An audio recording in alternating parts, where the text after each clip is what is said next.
Welcome to Your College Bound Kid, podcast for parents and families everywhere. Whether you have kids that plan to attend college or you have current college students, you want them in and you want them to graduate.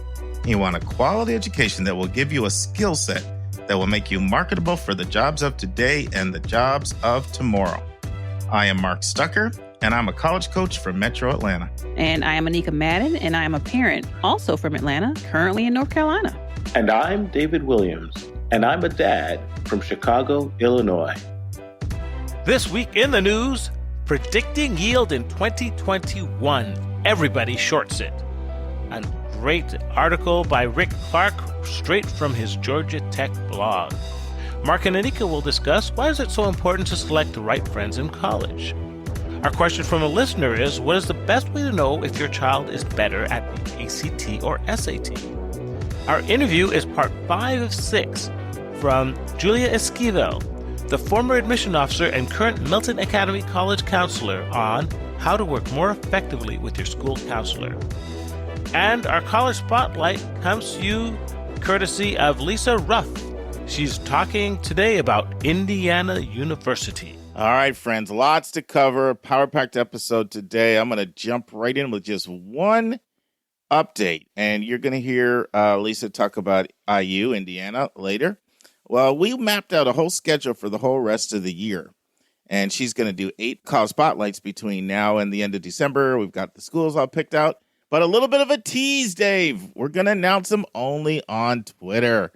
So just go to @YCBK Podcasts, @YCBK Podcasts, and that's if you want to know the 8 schools Lisa's going to profile between now and December. Some cool Twitter exclusive content. How's that? Well, it seems like since a certain individual has been kicked off Twitter, there's more bandwidth for other people to join. So welcome, Lisa. What's what they call him, the other guy. I think that's what they call him, the other guy. This is the other guy. That's right. All right, Dave. We have a cool tip today. I'm pretty excited about our admissions tip for the week. And so it covers a lot of things. A lot of people are wondering, well, what should I do over the summer with my child? And of course, there's not one right, answer to that. There's multiple answers. But here's one thing that I would encourage people to consider, and that is taking a course with Coursera or edX. Now, these MOOCs, massive online open courses, are taught by some world-famous professors, and you can take them at a pittance. Some of them are completely free. Others will cost you $75, maybe a couple hundred. What happens here? One, you stretch your mind. 2, it's a great way to confirm if a particular major is of interest to you. You're thinking about studying international business? Not sure if it's for you? Why don't you take a course in international business? See if it gets you excited. It's also a great way to show college's intellectual curiosity, and it's a great way to answer a lot of the questions that you'll get on your application about why you're interested in a particular study, field of study, or whatever. So it's not for everybody, but instead of spending the thousands and thousands and thousands and trying to take a course at an elite school where they're literally charging you for their name, this is a great way to get all the benefits at a fraction of the price. Dave, I know you've done this. Want to comment?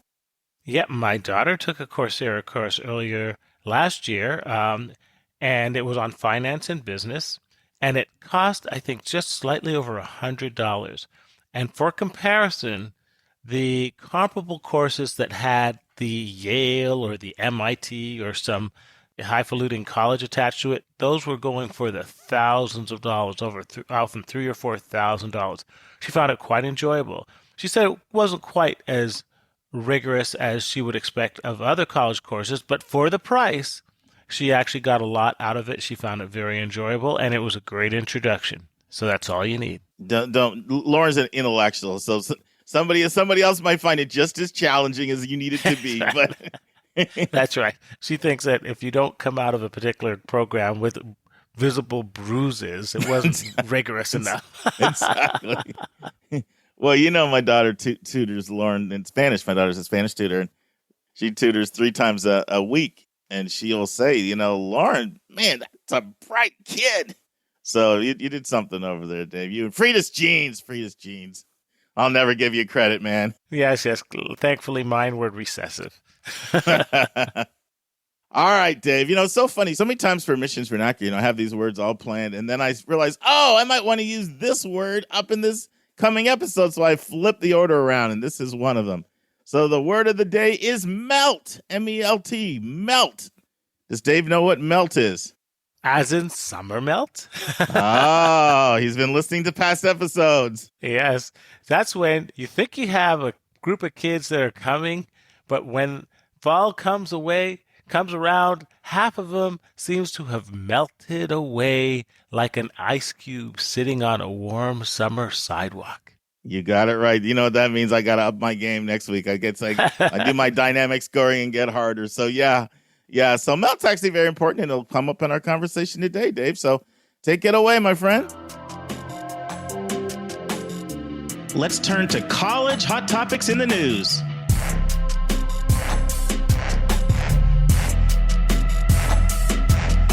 All right. Well, this is an interesting article from a blog, Rick Clark. He's a well-known contributor to this podcast, both in person and in his various articles. And it's called Predicting Yield. And he says everyone shorts it. So he has 3 categories of colleges and how they are going to predict yield in the face of the changing dynamics of this pandemic. I think it's important. I never want to assume everybody knows what yield is.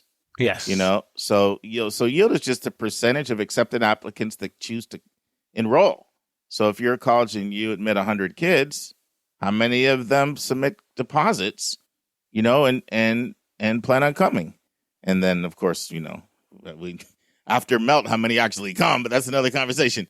But that's what yield is. And there's a term we use in admissions that yield drives the bus. Yes. Because yield is responsible for all of your planning, because you have to backwork your model based on yield to know how many different kids that you can admit in order to get at your targeted number. So that's all statistically driven.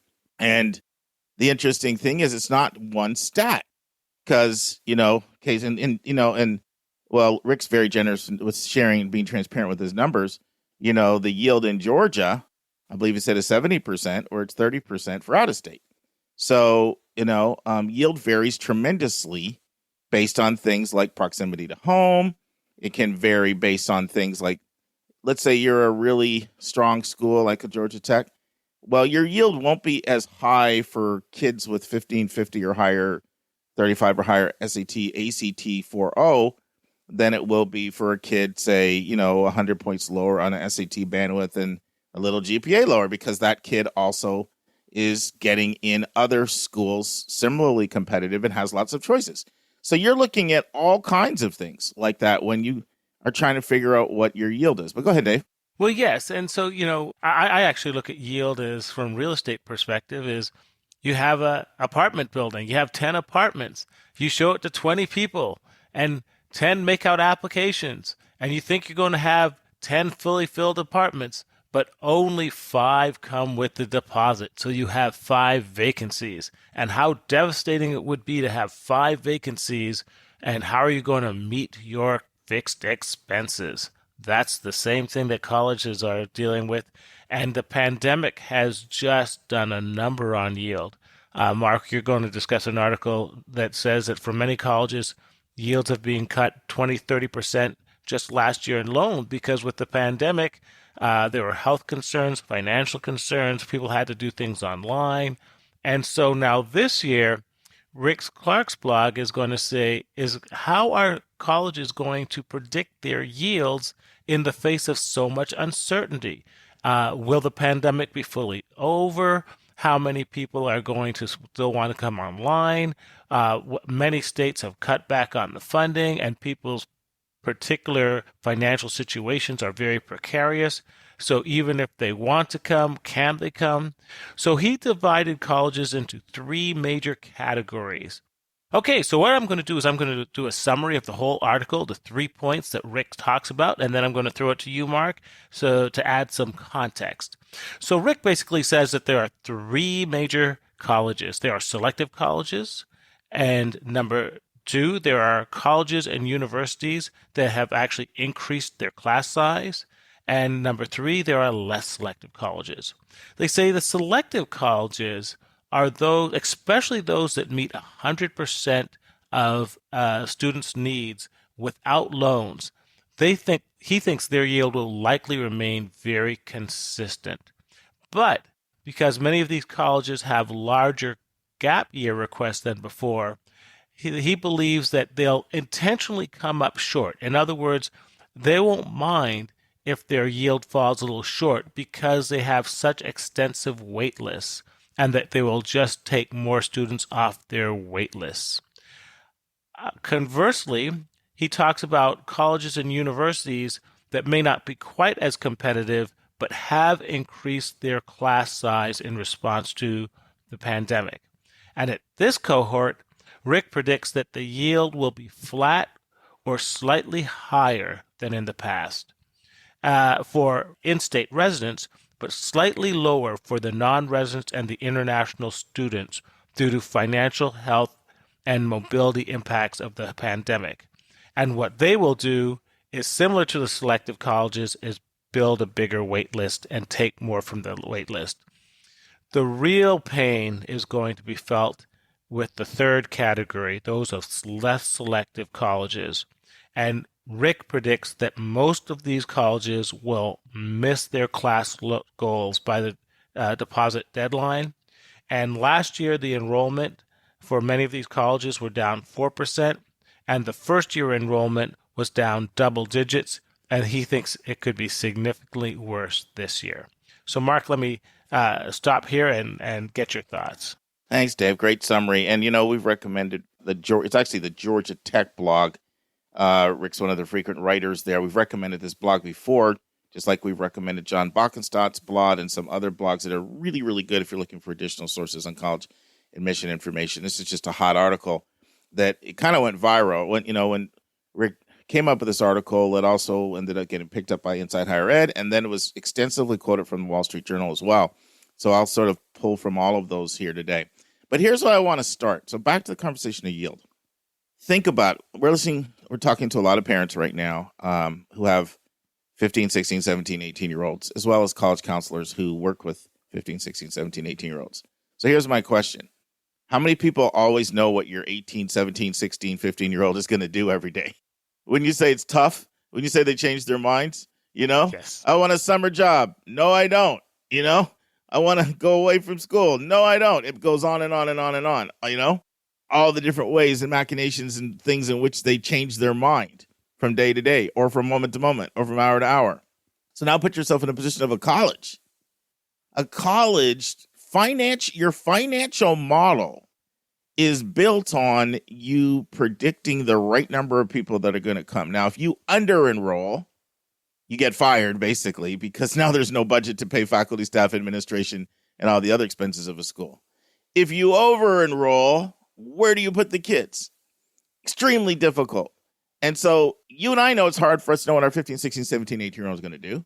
Think about a college that has 5,000, 10,000, 20,000, in the case of UCLA, 139,000 applications of these kids, haven't even met them. You got to try to figure out what they're going to do just off of reading files. Herculean job. And that's why this is so difficult. And I'm just going to share a couple quick stories to talk about how difficult it is. One of the first articles Anika and I ever discussed on the podcast, it might be episode 1, 2, or 3, maybe even episode 1. It's one of the very first one. Talked about how UC Irvine over-enrolled 700 kids. And what are they going to do? Oh, my goodness, with these 700 kids. Back in 2019, Virginia Tech over-enrolled 1,000 kids. This is really a problem. Some schools take out hotels. Some schools incentivize kids and literally say, we'll give you $2,500 extra scholarship money if you'll come in the spring. There's all kinds of things schools do. Not going to rehash that right now. When we had Greg Roberts, Dean of Admission at University of Virginia, on the podcast, he was on episode 76 to 79. Greg's a stud. This is a guy with extensive admission experience at Emory, extensive admission experience at Georgetown, extensive admission experience at a private K-12 school called Woodward Academy here in Atlanta, as well as more than a decade at UVA. And what did he say? We over-enrolled in 2019. What did he say? I'm not very good at this. What did he say? It is. That's Chicago. Yeah. That's right. I should have let it just play in the background and made a comment. Chicago sounds, proof Dave's in the hood. Yeah, no, that's we call it sounds of nature. Yeah, there you go. Sounds of nature. Proof Dave's in the hood. They're not too far from it. So what did Greg Roberts say on the podcast? He said, I'm not very good at this. He said, I'm actually looking at bringing a data scientist on our staff for consultation because it is that hard for schools to figure out what decisions kids are going to make and how to get that exact number right, predicting who's going to come and who's not going to come. And then earlier this year, I referred to a conversation I had with a senior admission officer at Yale. I can't mention her name because I never asked her permission to do so. But I challenged her and said, Princeton got rid of single choice early action. Are you going to do it? And she said, oh my goodness, no, Mark, there's no way we're going to do it. Now, I talked about how she said 90% of kids that apply single choice early action, we yield. And that's important. But what she also went on to say, she said, this is a year where we're going test optional. Test optional has proven historically to give you 8% more applications. It turned out to be more than that for them. And to do that combined with getting rid of single choice early action, she said, I don't even know how in the world we could do enrollment management and get that number right and predict the right number of kids that are going to come in. So I'm saying all this is it's extraordinarily different, Herculean task for colleges to get this number right. On top of that, Dave referenced this, yields have been going down. So historically, if you go back to 2007, colleges yielded 48% of the kids they admitted. So they almost got 1 and 2. Now it's 33%. So it's now 1 and 3. You say, well, why is that happening? Well, it's a lot of reasons, but one of the reasons is people are applying to more colleges. One of the reasons it's made it more difficult. And you always hear about these yield stats and how crazy they are at the most selective schools. Like normally the Harvards and the Stanfords are in the 80s as far as their yield. But even the most sought after schools saw a drop in yield this year because of all the stuff with the pandemic. So Yale's yield went from 69 down to 55. Stanford's went from 82 to 68. And Georgetown's went down to 45. Now, those are some of the schools with the strongest brand names. What about a school like Furman? Now, this is a quote from the Wall Street Journal article that's called Waitlists to be Obnoxiously Long This Year. This article broke right at the same time as Rick's article broke. Here's a quote. It says, before the 2008 recession, the yield rate at Furman in South Carolina was in the low to mid-30s. Since the downturn, the private school with a strong regional reputation and growing national pull has hovered in the low 20s. And last year, it fell to 16%. So think about that. You're used to getting mid-30s. That means you can take 3 to get 1. Now you're down to 16. Now you have to take 6 kids to get 1. Of course, people are, I think, understanding from this conversation why schools like early decision. But that's we've talked about that enough. So what does that mean? How are schools to hedge their bets? Well, we've talked about this before. They hire these very, very sophisticated, expensive companies like EAB and Noel Levitz that do use these sophisticated economic metric models where they hire the top smart quants and combine everything from data science to economics to psychology to project which kids are coming. We know that's part of what's going on. But another way to address it is the wait list, because that way you can, in effect, ensure you don't go over or you don't go under. Now, this is important to say. It is an absolute luxury to have a wait list. It is a minority of schools that have wait lists. When we're talking about wait lists to begin with, we're only talking about selective schools. The majority of schools are just literally trying to figure out, do I need to throw another tuition discount at a kid so that we can survive and that we can actually open with full enrollment? The average school is going into August filling their class these days, okay? So it's important that we when we're talking wait lists, we're talking about a subset of the population. But now we've set it in context for these schools. When you go to the wait list, first of all, it's an insurance policy if you don't get your yield, basically. That's a simple way of putting a wait list. It's an insurance policy if you don't get your yield. And one of the things that both the article brings up on the Wall Street Journal article, as well as Rick Clark's article, is why this year is going to be so unpredictable for yield. So here's a quote from Melissa Korn's Wall Street Journal article, waitlist to be obnoxiously long this year. It says, talking about colleges, it says, their mathematical models to predict which admitted students might accept their offers and enroll are proving useless because of the coronavirus pandemic. It threw off all of the elements that they often look at. And it mentions a couple of things. It says, such as campus visits, such as standardized tests. Okay. In Rick's article, he actually goes into more depth by talking about other factors besides just that schools often use to figure out and to predict yield. And if those things are thrown off, you're screwed. So here's what Rick says. And everyone shorts it. Right now, admission enrollment officers around the country are obsessing over their models they developed to predict student yield. They're looking back at pre-pandemic information and weighing it against 2020. In addition to praying more, sleeping less, and stretching out to make a leap. And then he says this, will students be willing to travel as far from home given the uncertainty of the fall course delivery being in person or not? Will international students be able to physically get to the U.S.? Will they be able to get a visa insurance, or will there be travel restrictions? Will test optional admits yield differently than the historic model predicts? How will females from the Northeast be admitted to the sciences, and how will that impact yield? And just to show how complicated this gets, Dave, even if you get the number right and it looks like you have the right amount from an enrollment standpoint, then you still have to deal with melt. Now, Rick's been generous to share the stats.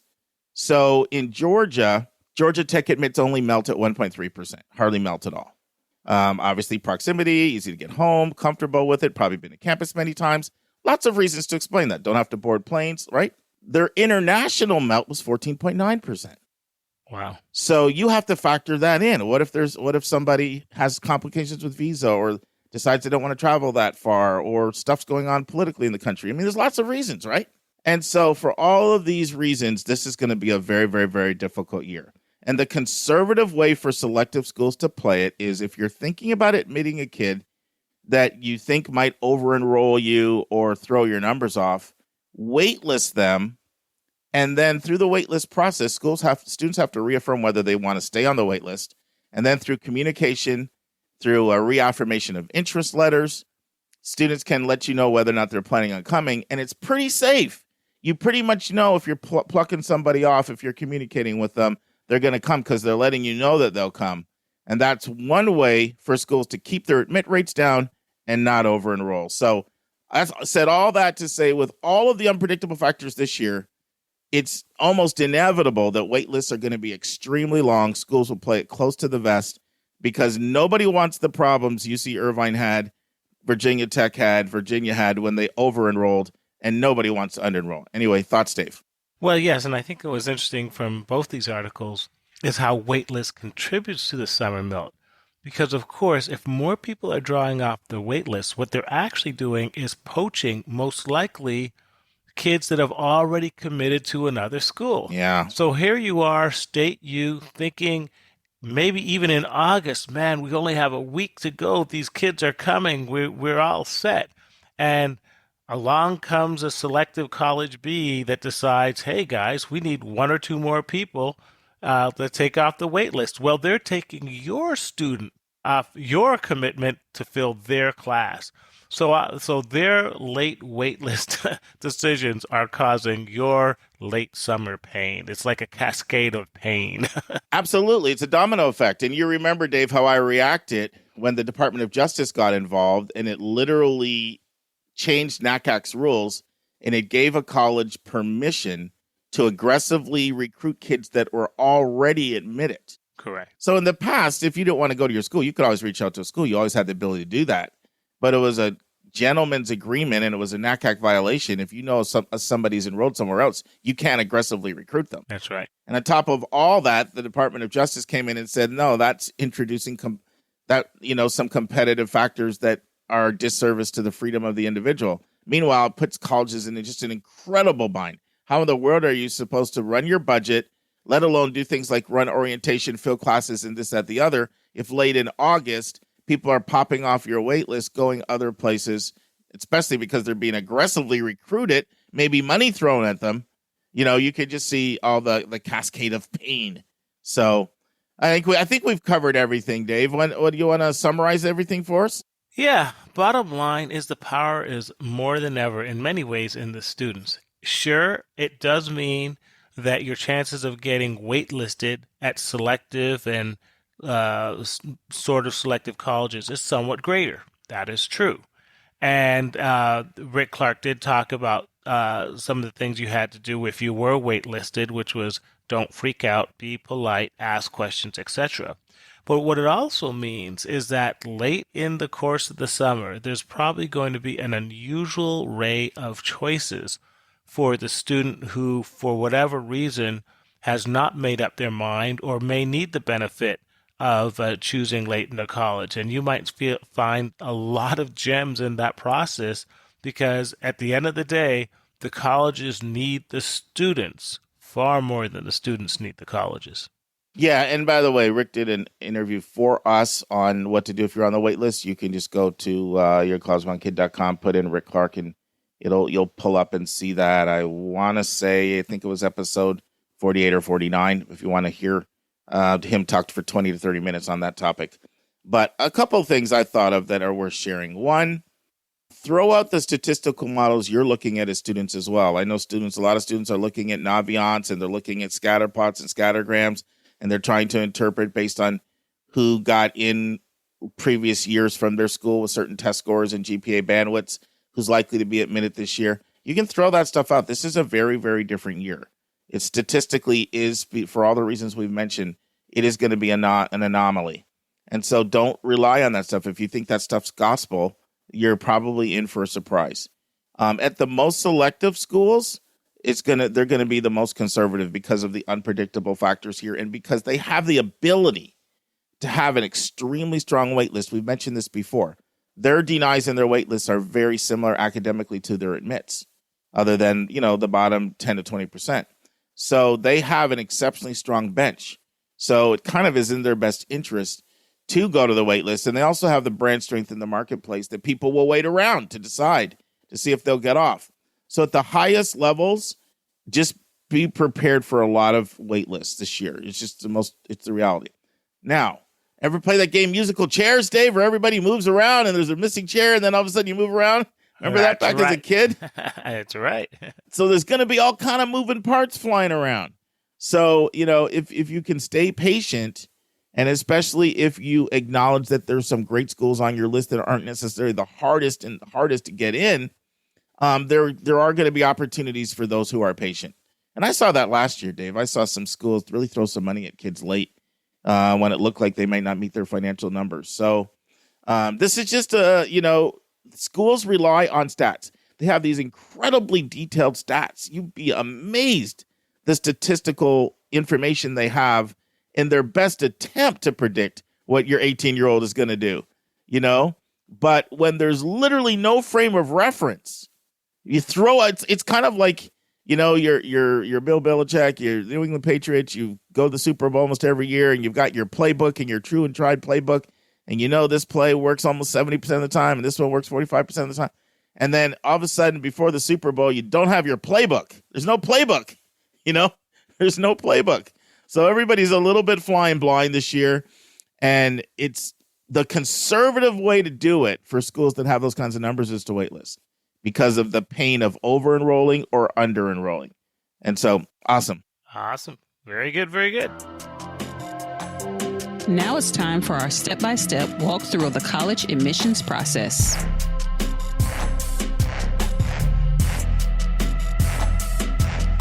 So, Anika, you see me over here with my jacked up shoulder in a cast? Well, your screen's all blurry, so barely, but yeah. I survived. You were right. I made it through. Ice and medicine help a lot. How long was it? How long did it take? Well, they said 45 minutes, but we in there at 7:30, didn't get out till 3. Oh, good gracious.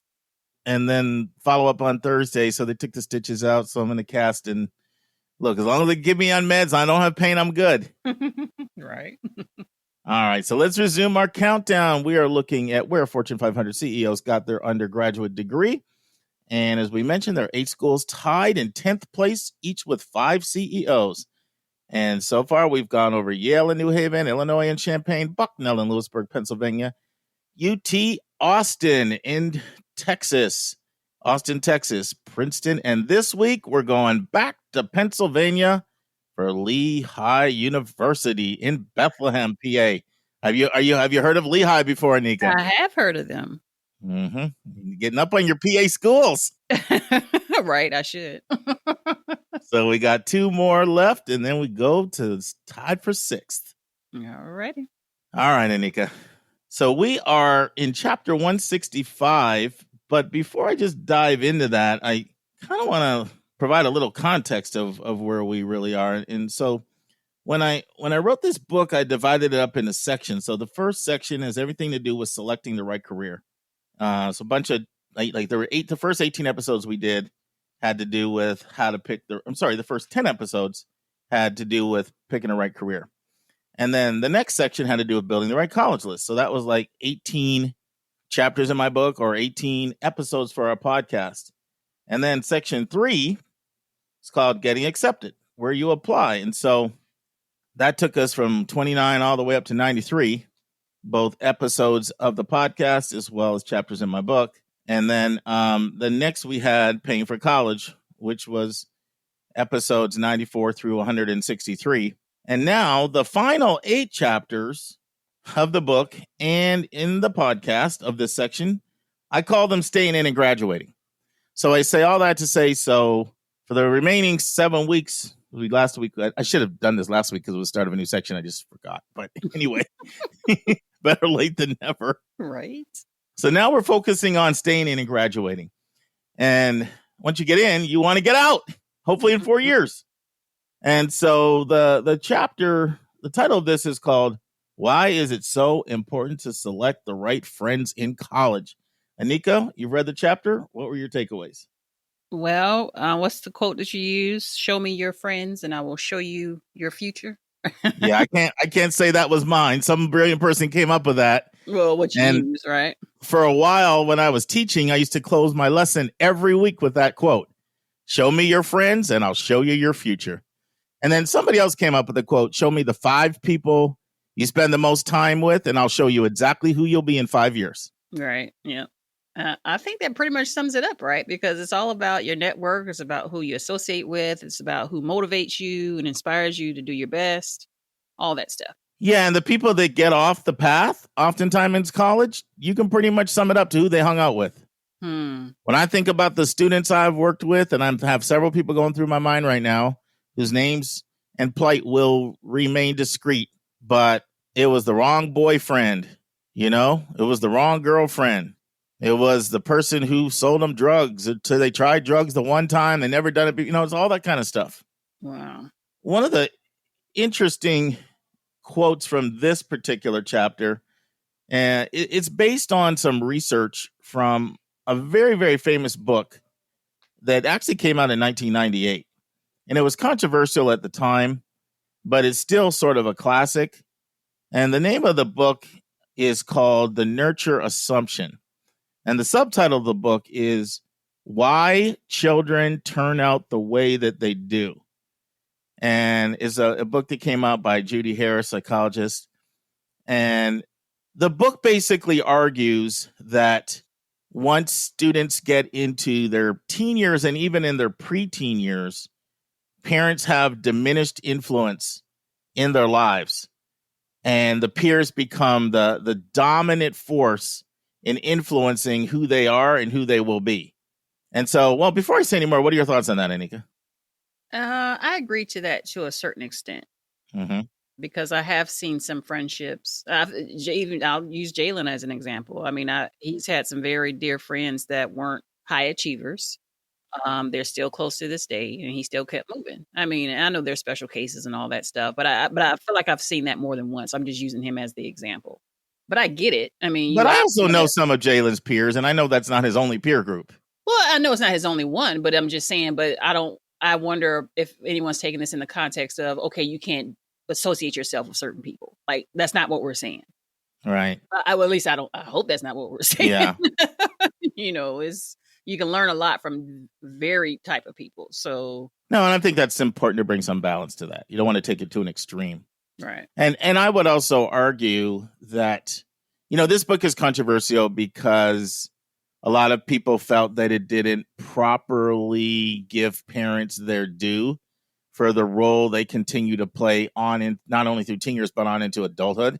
Mm-hmm. And they felt like it underestimated the role parents have. And that's partly why it was so controversial.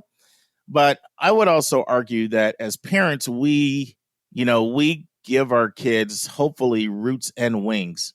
And hopefully our parenting will play a role in their decision making about who to select as peers. So it's not like there's just this complete separate divorce from parents versus peers, right? I think parenting hopefully should give your kids some discernment to pick the kinds of people that will just be helpful to them. Not that you go around picking friends based on you're helpful to me, you're not helpful to me. Check, check, check. Not that way. But we all know that there are good influences and bad influences. I mean, one of the things I did in this chapter is I quoted scripture, Proverbs 13:20, where it says, walk with the wise and you will become wise, but the companion of fools will suffer harm. And then I also went to 1 Corinthians 15:33, where it says, do not be misled. Bad company corrupts good character. So this is as age old as the scriptures. We become like those who we associate with. So how do you think, when you think about this, how does a student or a parent apply this to the college process, Anika? The college process, Not college process, because we're talking about staying in and graduating now. So we're talking about in college. Sorry about that. Yeah, I mean, but to your point as a parent, you're kind of done. I mean, because you hope that everything that you've instilled up until that point, that they're going to, that's going to impact their decision making. So it's really up to, like you mentioned in the chapter where you say, as you let Joy out the car, you reminded her of that, how important her social network was and how impactful it would be. So at that point, I mean, it's on them. Once they're on the inside. Yeah, but I can't underscore how important this is for students that are listening. Pick your peers very, very wisely. It's not like the ways they rub off on you. It's not like you're always conscious of this. This happens on a very, very subconscious level where you pick up the habits of them. And it could be good habits too. All right. But take a look at who graduates. And here's what I would argue, and I did a scientific study on this. If you took a look at people that graduate and you looked at who their peers were in college, you would mostly find kids that graduate. You take a look at people who don't graduate and you look at who their peers are in college, you would mostly find people who don't graduate. Now, it's not a one for one. There's lots and lots and lots of exceptions. There's a quote, and I'm going to read one more quote from here, and then that's all I have to say, Anika, unless you have anything else. But this is a quote from one of the students I worked with, Courtney, who was at Vanderbilt, and I wanted to hear about how her final year went. So I reached out to her, and here's what Courtney said. When you are at Vanderbilt, you are surrounded by such high achievers. Some are trying to get into medical school. Others are trying to land internships. Others are trying to land jobs. But everybody takes their academics seriously. And then she said, it can't help but rub off on you when you are around so many academically driven students. So there it is. As Anika used to say, here it is. Drop the mic moment. Pick your friends wisely. And there it is. It's time for a question from one of our listeners.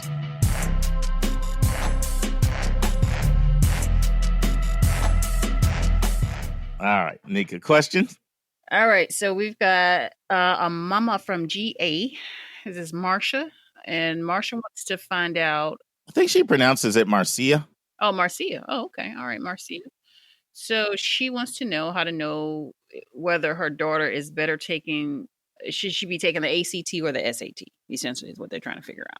Yeah, and this is a question that, boy, this is one of those questions I'd love a nickel for every time I get asked it. Like there's not a week that goes by that I don't get asked this question at least 3 times. And I'm excited to answer it because I find what I'm going to share is not what most people do. So how do you think most people answer that question, Anika? What do you think the process for most people is? They're not sure. Should I take the SAT or the ACT? So what do you think most people do? I don't know, because I've been around Mark Stucker for so long. I just know that I remember having the child try both of them and seeing which one they're comfortable with. And I'm not sure if everybody's doing that, because I remember somebody like taking it. I remember a parent saying the child kept taking both of them over and over again. I was like, whoa. Yeah. So here's what most people do. Most people do one of several things. They tell their kid to take the test that they took. That is, if they took an ACT or SAT and were college bound. Or what is even more common than this is they just take the test they hear the most about. Most states have one test that is more common in their state or in their high school. And they just assume that colleges like that test more, which kind of makes sense because they're hearing about that test a lot around them. The SAT is taken more often in the Northeast, the Mid-Atlantic, and the Southeast and the West Coast states. The ACT is taken more frequently in the Midwest, the Plains, the Rocky Mountain states, and the Gulf Coast states between Texas and Georgia. States like Arkansas, Louisiana, Kentucky, Mississippi, and Alabama. Another thing that some people do is they hear a webinar or a presentation about how the tests are different, and they say, hey, my kid is an ACT kid. I heard a presentation, and I can tell. Or the kid hears a presentation on how the tests are different and says, I can tell by the description I'm an ACT kid or an SAT kid. But no matter how confident you may feel, because you heard there's a science section on the ACT and you love science, that you're an ACT tester, you don't want to rely on this. And the third unadvisable approach, and this is where we're going to hang our hat and spend most of our time on, that people do is they sign up for an official SAT and they sign up for an official ACT. And then they see how they do on both of them. When you say, what's wrong with that? Well, the first thing that's wrong with it is just not necessary. The second thing is, from a timing standpoint, that adds a lot of time to your process. So let's take a look at the test. Each test is offered 7 times nationally, right, throughout the year. However, June is like the only month when they're both offered together. So if you're sitting here right now in March, and you want to take, an SAT, well, you got to wait till May to take it. Okay. And that's to take it. Then you got to wait several more weeks before you get your results back. So now it's almost June before you even know how you did on that test. Okay. Now you can take an ACT in April. So let's say you sign up right away, and sometimes you miss these deadlines because you got to sign up before either that or you have to pay a lot more fees. So it just takes too long. And that's one of the problems with taking official tests. It takes too long to get your results back. The other thing is, even that is a small subset of schools, there are some schools that do not practice score choice. Score choice allows you to decide what scores you send to schools. School doesn't practice score choice. You have to send everything. And you may not want to send a school your really low score because you didn't know what you were doing the first time going in and taking it. So what I do not recommend is that you take official tests to figure out. Oh, that's right. Your note's coming back to you, isn't it? That was a while ago. When I say official tests, I mean like official tests on time situations that get submitted to the College Board of the ACT. However, what I do recommend is that you take former tests and you take them and you absolutely try to simulate the real-time conditions of what you would take when you took the test. That's what I recommend. Okay. So you can get former SAT tests just by going to Khan Academy's website. They have a partnership with the SAT, and they have formerly official tests that are on there, and you can take the tests. Now, I do not recommend you take it on a computer. I recommend you print it out, take it on paper, and then score it, and the scoring system's there, because that's how you're going to take it for real. You want to simulate the test in exactly in as many ways as possible, which is why I recommend you take the test Saturday morning, because that's when you're going to take the test. Or worst case scenario, you take it Sunday morning, which is still an option for religious reasons. The test is offered sometimes on Sunday, but you simulate it. And, for these tests, one of them starts at 8, the other one starts at 8:30. You just start it at the exact same time that the test starts. This is you parents always wondering, what can you do? Parents, this is where you can be a proctor. And you just follow the exact same instructions, and they'll all be there for you. So, for example, here's an example. You're allowed to say to a student, 5 minutes left in the section. And then that's exactly what you say. You make it official just like that. So you're simulating the real test condition. but you're doing it from your home. And the two advantages to that are, one, you're going to get your results back really quickly. Like I've had 3 students this week, Anika, that went through this. They took their practice SAT, the practice ACT, sent me their scores. I used the most modern, up-to-date tables to tell them what test you're better at. And then we knew within 1 week which test they were better at. So you're going to get your results back much faster. That's the first thing. The second thing is you don't burn a test by submitting a bad score to a school. You also don't waste money by having to pay for it. Now, that's the SAT. The ACT, I shared this before as a recommended resource in our episodes, episode 44. And all you have to do is go to yourcollegeboundkid.com, put in YCBK 44, scroll down where it says Mark's recommended resource for the week, and you'll see the actual link. You can just copy and paste that link and put it in your browser, and it will pull up 6 formerly official ACT practice tests. And you'll need a printer because I'm going to want you to do the same thing. I want you to take it in paper, and then you enter your scores and score it, and then compare your ACT to your SAT scores. And then what I'm going to want you to do is go with whichever test you're best at. You might like one more than the other. This is about results. First question is, which one are you better at? That's the one you go with. 3/4 of the time, scores will be the same. ACT and SAT will be the same. If they're the same, go with the one that you like the most.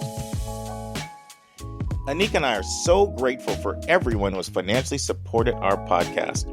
It allows us to pay our staff and cover our other auxiliary expenses involved in having a weekly professional podcast. At the start of every month, we're going to start sending a special gift to anyone who financially supports your college-bound kid. I will be sending our donors this bonus content once a month directly to your email. The bonus content will be between 10 to 15 minutes in length. Usually it will be a college-related topic that I'm passionate about.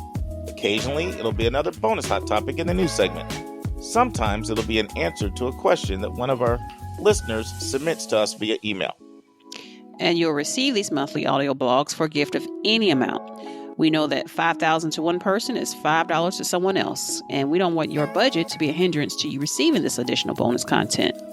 So if you want to support our show, just go to yourcollegeboundkid.com and click the donate button.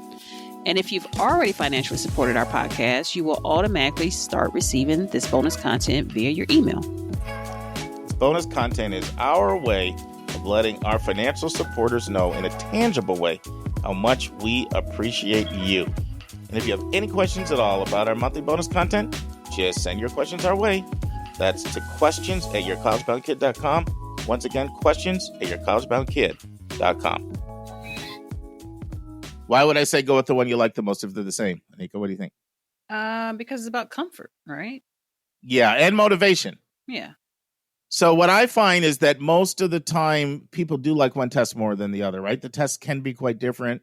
We've gone over this at length, and you can go back and look. We've done lots of episodes, all in the 40s, by the way, in detail. Remember, Anika, when we had like 12, 14, 6 episodes in a row on test scores? I was going crazy. I forgot about that. That was like in year 1, so I don't blame you for forgetting it. It's a long time ago now. You know, this week I went back and tried to listen to episode 1. I was like, how did we sound back then? It was kind of painful. It was kind of painful. I'm not going back. Our voices even sounded younger. Oh, that's hilarious. We were sounding so young and chipper back then. But we did back in year 1, we did like 14 or 16 straight episodes on test scores.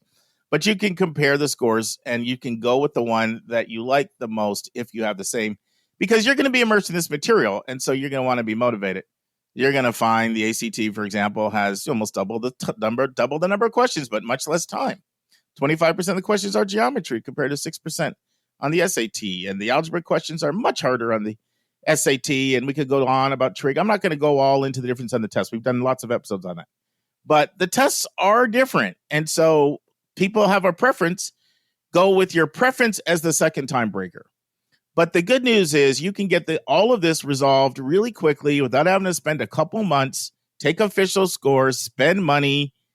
You also save time because you're not driving and commuting and waiting for all the instructions. So you can do it at home in about 3 hours, or with the commute and all the instructions, depending on your commute, you're looking 5 to 6 hours to take it. So it's all the way around, from time saved on the day to time getting results to money. It's going to be much faster for you to do it. But it's important to simulate those real test conditions. It's important that a parent doesn't give in when the kid says, I just need a few more minutes to finish this question. Mm-hmm. Sorry, just like official, you're done.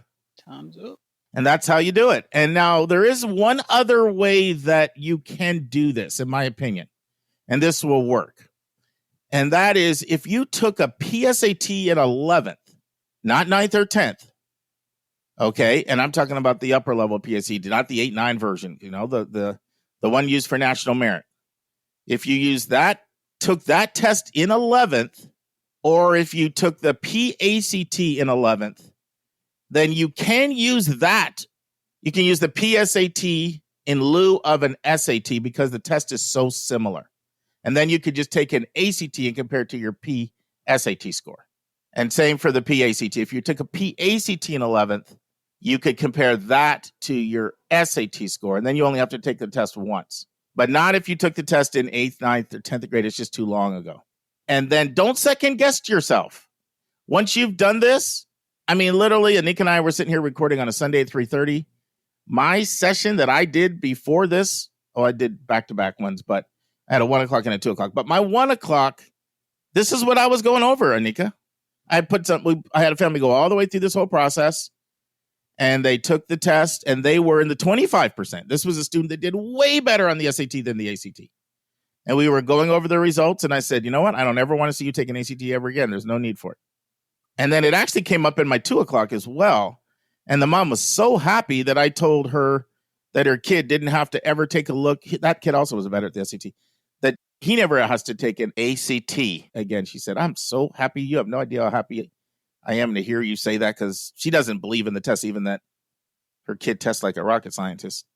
She still doesn't believe in the stuff. So she's like, I'm so glad all this fixation on these tests is, it's like a waste of time. So what are your questions, thoughts, impressions, feedback? I think it's all clear to clear. What do you think is the biggest advantage to the approach I laid out as opposed to what most people do, which is actually go take official tests to figure out their scores? Well, like you said about the timing of everything, it's just it's more time effective to not have to wait on those scores and all that stuff. That's the main thing for me. You know how the time is like gold.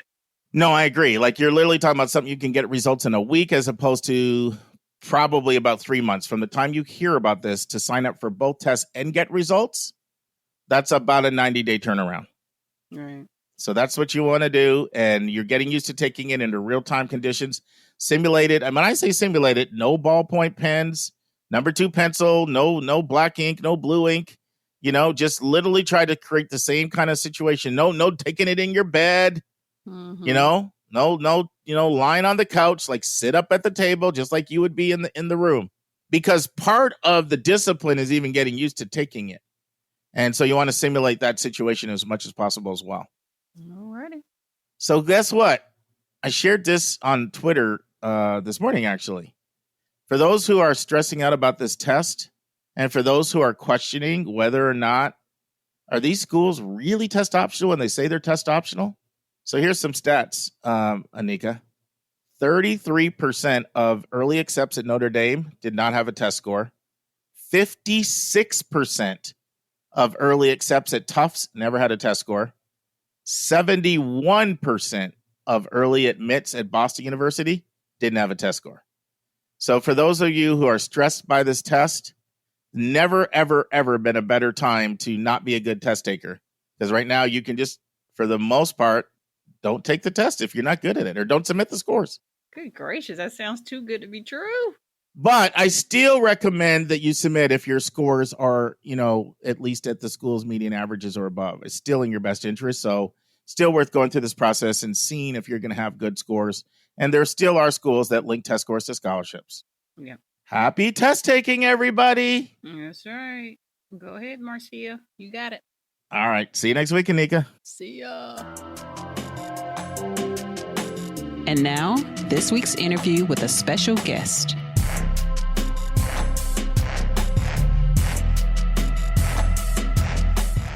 Okay, friends, we are getting close to the end of my 6-parter with Julia Esquivel. And in part 5, I asked Julia how she handles A counseling situation when the student and the parent just can't agree on important factors in the college search. I also asked Julia how she advises a student to handle when they're deferred in early action or deferred in early decision. And Julia's answer is very thorough and so insightful. So you're going to want to listen to this and take some notes. Listen and enjoy. All right, so let's talk about another tough situation. The student that says, my parents and I can't agree on anything. We can't agree on how far I should go away from college. Can't agree on how much they are willing to spend for college or whether I should take out loans or what my college major should be. We're just not on the same page in this whole college process. What is your advice to me? Yeah, that is tough. I have situations where we can eventually all get on the same page, and I have situations where it might end up that we don't all get on the same page. I first start with the students and say, you're my first concern, first and foremost. So how can I help you manage your parents' expectations and have honest conversations with your parents? When it comes to affordability, we hammer home, you just have to be honest about this because there can't be a worse place to be in the world financially than in debt and not able to continue to pay for your education, right? So parents do need to be as honest as possible with their students. As much as I think that students should be very independent in this process, when it comes to applying for financial aid, I say work with your parents when they fill out the FAFSA for themselves and certainly be next to them when you fill out the CSS profile because you might not have any idea about what your parents' finances are, and that needs to be taken into account so you have affordable options for college. Every now and then there might be misunderstandings and whatnot, but those end badly. So I will say, if you're a parent listening, as much as you can be on the same page when it comes to affordability and as honest with your student as possible is really important because otherwise everyone will be in hot water at the end of the day. Then when it comes to sort of majors or maybe names of schools, I usually try to work it out. If the parents are really immovable on certain schools, I will try to find ways to sneak in some schools on the list that the kid really likes that are similar to some of those schools. So, for example, we'll have a lot of parents who want, an Ivy League on there, and maybe the student is is woman identified. And I say, ooh, well, Bryn Mawr, one of the Seven Sisters, or, something still very selective, but just a little kinder down the selectivity scale that if you talk about the history of the school, sometimes the parents can get on board and sort of the resources and whatnot. Also, in the case that the school is really less selective and the applicant's pretty strong, that everyone likes to get showered with merit aid. Like, even if you never want to take it, isn't it fun to go Thanksgiving dinner and brag that your child got $100,000 to Ohio State? Like, yeah, that's really fun to brag about. Probably just as fun as if your child got to Harvard. Harvard doesn't know you. They don't pay $100,000 for your brain. So I think there's ways to sort of work with it. We are lucky that we try to do a lot of parent education in this too, which is that this is your child's process, and that you both need to be on the same page for this to work really well. And the best thing you can do is be supportive of that. Majors can be a little easier to navigate because so many colleges now allow you might have to pick a college within the university, but you can usually wait a little time to declare your major. Where I run into that the most is a student whose parents really want them to be in the business school or the engineering school, and they have no interest in either of those things. What I tell the parents is that that's going to be very obvious when that student applies to those schools, and you're actually doing your child a disservice because there's nowhere in the application or in their own parts of the application that says this student is excited and primed and ready for the School of Engineering when they're taking Victorian literature classes and creative writing. And not that the two are mutually exclusive, but your application tells a story. So it's actually doing a disservice to your child if you're going to ask them to go for a college within a university or a major that doesn't actually line up with their interests and strengths. A college is going to probably see through that. Also, parents are pretty easy to convince when I let them know, hey, did you know that engineering and business are actually the hardest schools to usually get into? So if you want that $1.50 bumper sticker from Cornell, maybe you look at arts and sciences. Maybe you look at, these other schools and other possible majors. So there's sort of some ways around that, but I hope and think a lot of students will gain the autonomy that they need maybe by the end of their freshman year or sophomore year, where they're able to sort of declare their major and be in the right place. But certainly when you're 17 or 18, that can be a little harder. So I just try to explain to the student that you're my first priority and I work with your parents. We're all on the same team, but it's about you. You're guiding this team. So you have to let me know what you really like, and we will all try to come to a compromise. Maybe we'll put on Harvard on the list if you can put on College of the Atlantic on your list. So just sort of compromising. That was great, and I picked a tip or two up from you I can implement. I'll tell you when I realized that this is a hard job. So I was working with this student. This was probably 7 years ago now, because she's in a PhD program now, so she's through college.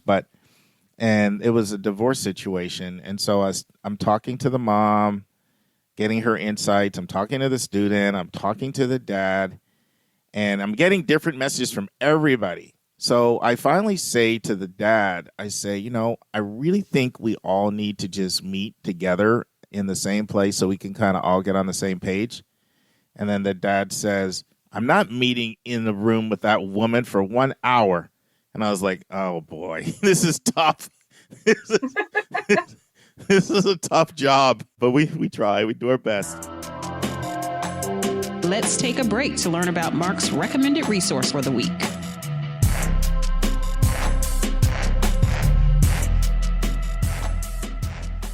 Our recommended resource for episode 164 is www.verifiedscholarships.com.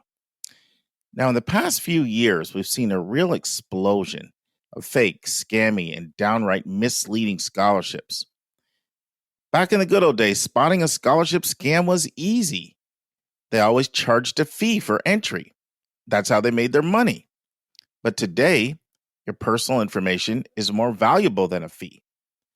Even worse than trading your personal information to apply for a scholarship is the fact that many of these scholarships are never even awarded.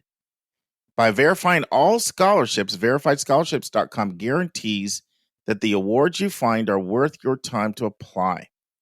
Verified Scholarships also encourages their scholarship providers to improve their programs from the perspective of the applicant.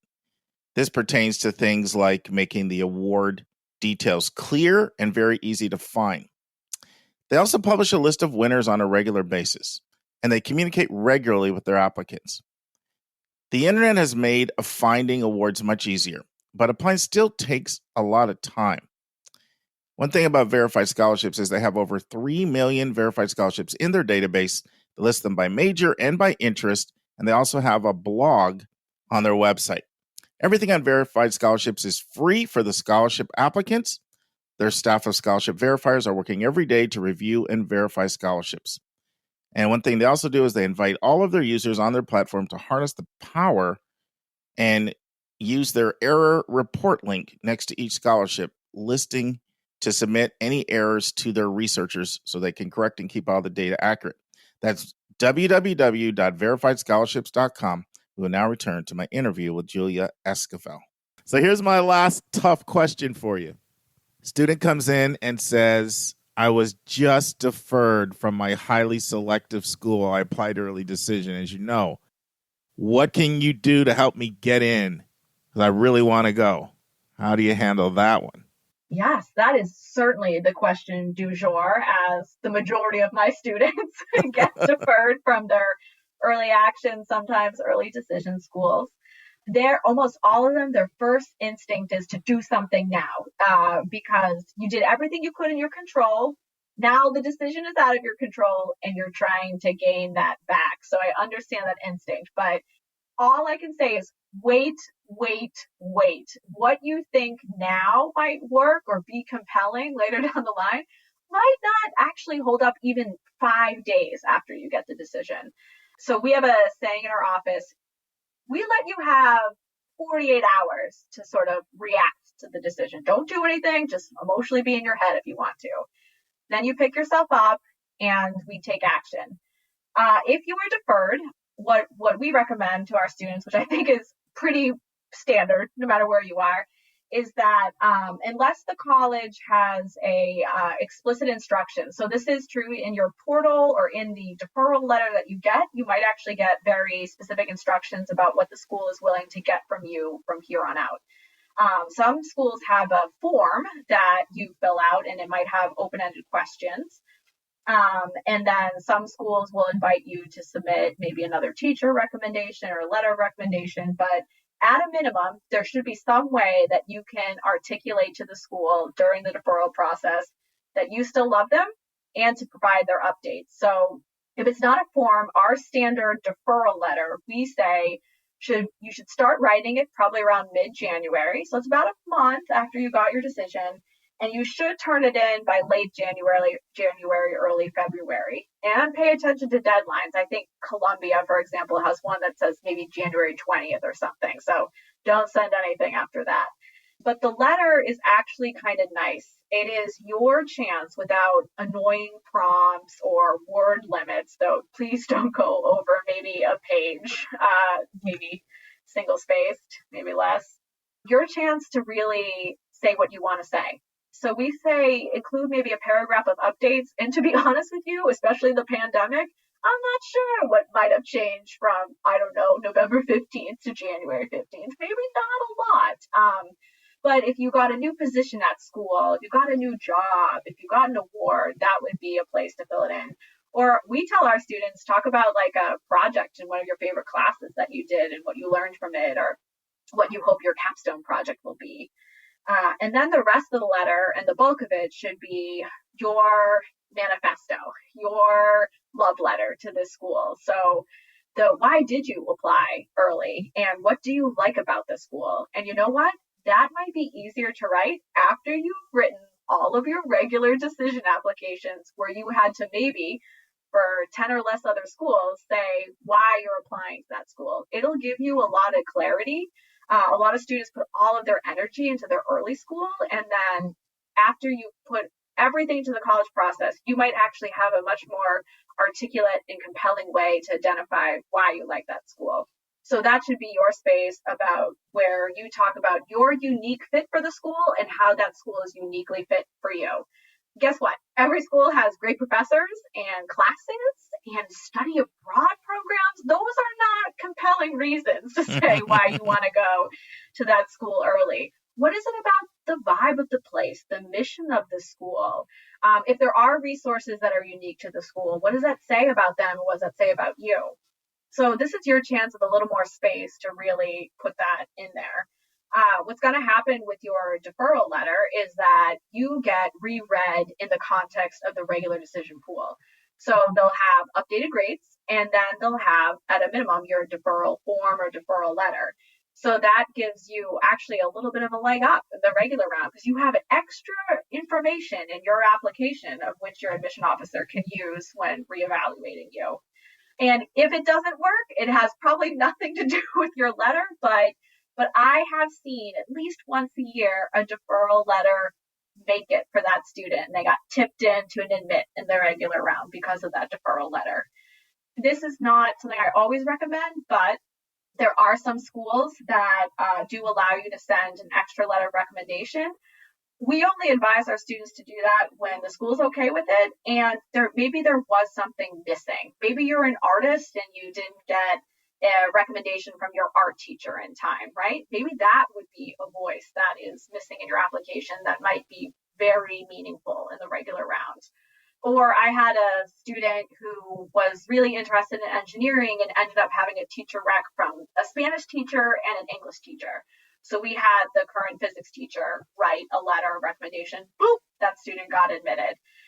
And it wasn't that they doubted the student. They just needed that extra piece to really push that student into the admit pile. So I would certainly talk to your counselor. You do want, just like your essays, you want a second pair of eyes on this letter. Do not go rogue on this one. sometimes feelings can get the best of us. The next thing you know, you've written something a little over the top to that school. So definitely get some insight from others, but certainly follow up in some way. You can always, true for most schools, could also ask them what they'd like to see from you. Would it be okay to send this? Can I send a letter? You can always call and ask them if you're just not sure exactly how to proceed. That was an amazing answer. I wasn't expecting you to be so comprehensive. I absolutely love that answer. Oh, and I think it would be really helpful for a lot of people. A question for you. Do you share deferral statistics with students, or if you can't get them from the school, like statistics that Milton has kept, do you do some expectation setting? Because you and I know that in a lot of cases, getting deferred early, your chances are not that great. I was just looking at Harvard's numbers. They're insane. They admitted something like low 700s, denied, 900, and then deferred over 8,000. Yep. So we need to do some of that. And so we will, Harvard's a great example. Georgetown is another example. They published their data. So that's always been an obvious one. There are, for example, Columbia and Williams are two schools that rarely defer. And when they do it, they truly think that the student has a chance in regular. So we'll supply that information and then we'll follow up with, and then rarely do these deferrers get in. And it's not you, but we basically tell them it's essentially that you're good enough that they think you've got a good shot to stand up in the more difficult round, but that statistically it's not looking good for you. So we do need to move on and be very intentional about our regular schools. Regular decision schools. And sometimes too, it gives students clarity. I've had a lot of students who are deferred, and as time moves on and they get invested in their other applications, their attachment to that early school lessens, and they actually find it sometimes a blessing in disguise that they went through the full process, because now they have options and they can really think critically about what they like. And sometimes it's as simple as the student being like, well, this school wanted me and this one didn't. So, hey, that makes me feel better. So I think I want to go there. So we are realistic. I'll be honest, sometimes we will get some information that I actually think it is auspicious in the regular round. Like maybe a student had a rough first semester and all the college needs is to see the better grades after that semester ends. And then bloop, they're in. So in those cases, we'll try to counsel the student appropriately. But Harvard is a great example. As you can imagine, since we're outside of Boston, that's one of our more popular schools. So when a student, I think a student really does have a strong shot in regular, I am very sure to be realistic, but say, like, nothing's wrong with your app. This is not a courtesy defer. This wasn't like, oh, you're not horrible, so we'll continue with you. But statistically, let's have a backup plan. And then for students that I'm like, I don't think this will happen in regular, I might not say it that seriously, but say, all right, well, you're still in the game. We can do these things for your defer, but let's really focus very much on your other apps and be strategic about it. Yeah, I really love it when schools share their stats. Like I remember last year, a student I was working with was deferred from Duke, and the letter said that, traditionally students have about a 12% chance of getting in if they're deferred. And this year, and actually that student ended up getting in, which was great. But this year, another student was deferred from Duke, and the Duke letter said that statistically you have about a 5 to 10% chance of getting in if you're deferred. And I find it extremely helpful for the student to hear that from the school for them to properly do some expectation setting.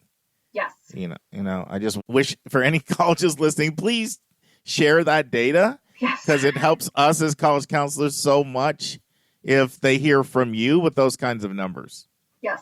But absolutely, it's hard. I always tell them, okay, you have to do something very hard right now. You need to, if you still want to be in the game, you need to do all the things that Julia just said while not having your heart get so attached there that you're not free to love somebody else.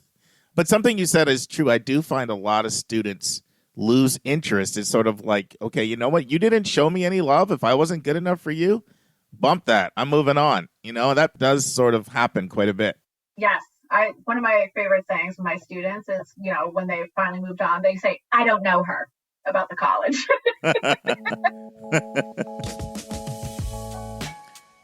Now it's time for our college spotlight of the week. Okay, friends, very excited to have Dr. Lisa Ruff here with us today to talk about a school that she explored with her daughter, Lily. And as a Midwesterner, I know it's a school that's pretty popular in your neck of the woods. So take it away. Share whatever you want to say in your own inimitable way. Oh, all right. Well, thank you. That's quite a challenge there. But, I'm going to talk today about Indiana University. It's a school that I've been familiar with for a long time because it seems like every kid on my street in my neighborhood in Illinois, pretty much every kid goes there, went there, or is going to go there.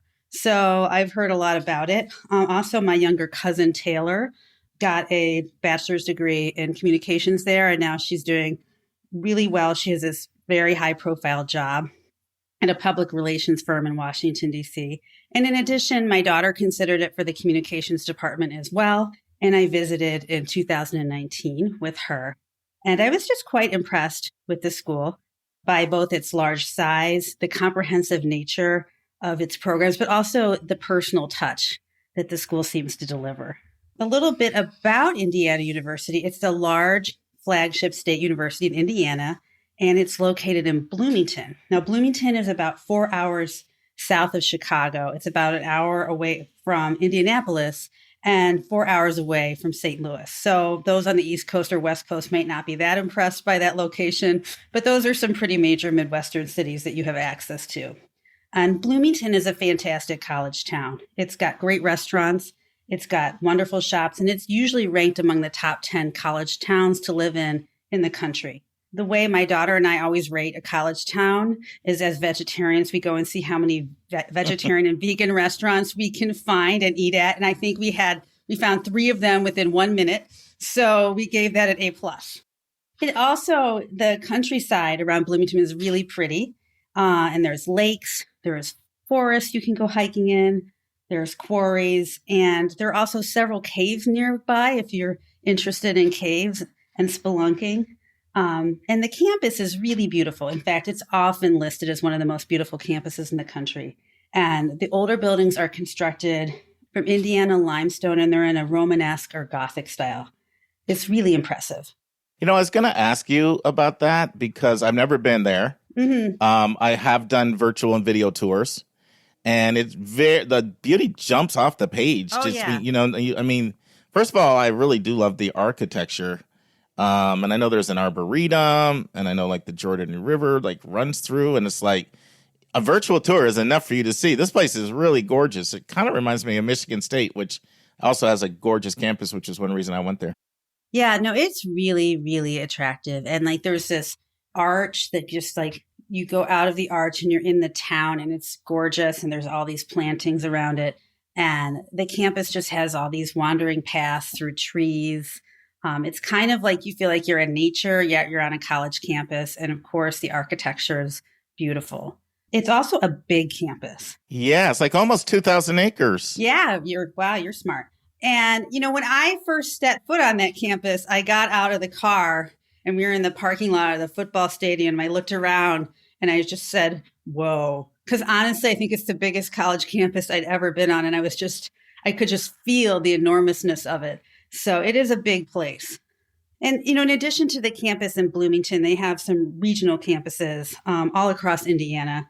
They have 9 schools of medicine all across Indiana, actually, and 2 regional centers. So Indiana University, Bloomington is the main campus, but there are also several other campuses involved in that system. So, Lisa, I want to ask you about some of the really popular programs that students I've worked with have either gone to IU because of this program, or they've, wanted it for sure on their list, and it's been one of their top 3 or 4, so even if they didn't end up there. And so we have to, of course, start with Kelly, which, oh, yeah, both undergrad and graduate school. So what can you tell us about Kelly? Well, the Kelly School of Business is one of the most renowned business schools in the country, and it's particularly well known for its international business program. It's a large school. They do offer a direct admit program. So I think if you get like a 31 on your ACT and you have like a 3.8 or something like that GPA, it's on their website, then you're directly admitted into the Kelley School of Business. But unlike some other state schools, you can also get into the Kelley School of Business not being directly admitted, but by going in as a student in their College of General Studies, doing the prerequisites, getting B's or better, and then applying to the business school. So it's a little more accessible than some other business schools in the Midwest. But it's a fantastic school. It's got a great job placement rate. And at least in the Midwest, it has an incredible reputation. I can tell you, Kelley really pulls everywhere. Like, I've worked with students in California interested in Kelley. I've worked with students in Massachusetts interested in Kelley, certainly in Georgia, interested in Kelley, obviously Midwest, of course, but up in the Seattle area. So I have just seen, the attraction. I really feel it's a national pull. And Mark Cuban went there. Well, then how could you go wrong? Yeah. Now, one program I know they're known for, and I don't know if you did any research on this, informatics. That's another really fantastic program. I think it's a newer program that they've started, but it's drawing a lot of attention. I think it's actually fascinating because, we're in this sort of data science, data analysis world where there's a lot of big jobs in that. And also healthcare is booming as well as a field. And basically informatics is the science of how to use data, information, and knowledge to improve healthcare and delivery of healthcare services. And so if I ever have somebody interested in that, they're one of the first schools that I will recommend for somebody. Yeah, it's such a growing field too. Yeah. Another area where I find they'll pull really nationally is their Jacobs School of Music. I don't know if you have anything on that you want to share. Oh, yeah. It's one of the best music schools for vocal and instrumental performance in the world. And also their dance program is very strong. I myself know two girls who have gone, to the Jacobs School of Music from Illinois, and they are fantastic vocalists. I mean, the top of the top. And one of them has graduated and she's gone on to become an opera singer. So it is a fantastic place. And I think one of the best music programs in the country. Yeah, I have a student this year who may end up there, as well as another student who may end up in that dance program, which you mentioned, which I know is exceptional. And I know another program that's really strong is the one that you looked at for Lily, like journalism, media arts, anything like that. Oh, yeah. What can you talk about that? Because I know that's the one that drew you there. So share whatever you want to share about that. Sure. The media school, I think, is fantastic. Now, it's newer. They combined a bunch, like the School of Journalism and Public Relations. They combined them all into one school, and it's in this fantastic building. And it is very impressive. Now, I've visited a lot of communication departments in my day, and this is really one of the top ones that I have seen. The equipment is amazing. They give you all the resources that you need to be really successful. It's a very hands-on program. And again, you can be directly admitted to the media school. I think it's like an ACT of maybe 28 and a 3.75 GPA. But if you aren't directly admitted, then you can still go in, take the classes, and become a student in the media school. So again, it's more accessible. And my cousin just can't say enough fantastic things about her experience there. And she used her connections to get the job that she has now, that she developed through the alumni network from the media school, which is very active. Wow, this is great. And now all of those are programs that students I've worked with have kind of come to me, and they've sort of been on the radar, already. It was already on their radar that they knew that program was really good. One other program, which I know is exceptional, I haven't necessarily students come to me about this, but I've recommended it and they've really been impressed, is their foreign languages. I know they have 65 different foreign languages they teach there. Is there anything you want to share about that? Right. That's part of the Hamilton Lugar School of Global Studies, and it houses all these foreign language programs. And Indiana is really one of the best places in the country to study foreign language. And it also combines in a really wonderful international studies program. So that's all integrated together through that school. Yeah, I feel like I should be recommending Indiana more for international studies majors. Mm-hmm. They're not the first school that I think of when I think of international studies, but I feel like maybe I haven't been giving them their just desserts. Because I think all of that stuff's pretty strong. Political science, international relations, foreign languages, study abroad, all of that, you know? Yeah, they have a very strong study abroad program there as well at all of the different schools. So I know in the media school, they're offering semester in England, semesters in Central America, and that was all integrated into the program. And they have a fantastic study abroad program there, just at the college at large as well. Now, one thing I noticed is they really have a pretty large out-of-state population. Like about a third of the students are from the, 48 contiguous states, Alaska, Hawaii, and then about another 8% international. That's a pretty large number, of out of state. What's your take on why they draw, 40, 41, 42% out of state every year? Well, you're absolutely right. I think like 59% are Indiana residents, but I think it's very popular because it's a great school. It has a beautiful campus and it has really strong programs in almost everything. It is very strong in all the programs, and it is hard to get into, but it's not impossible to get into. So good students, but not the tippy top students, can be admitted there. And they do give some merit aid for out-of-state students as well.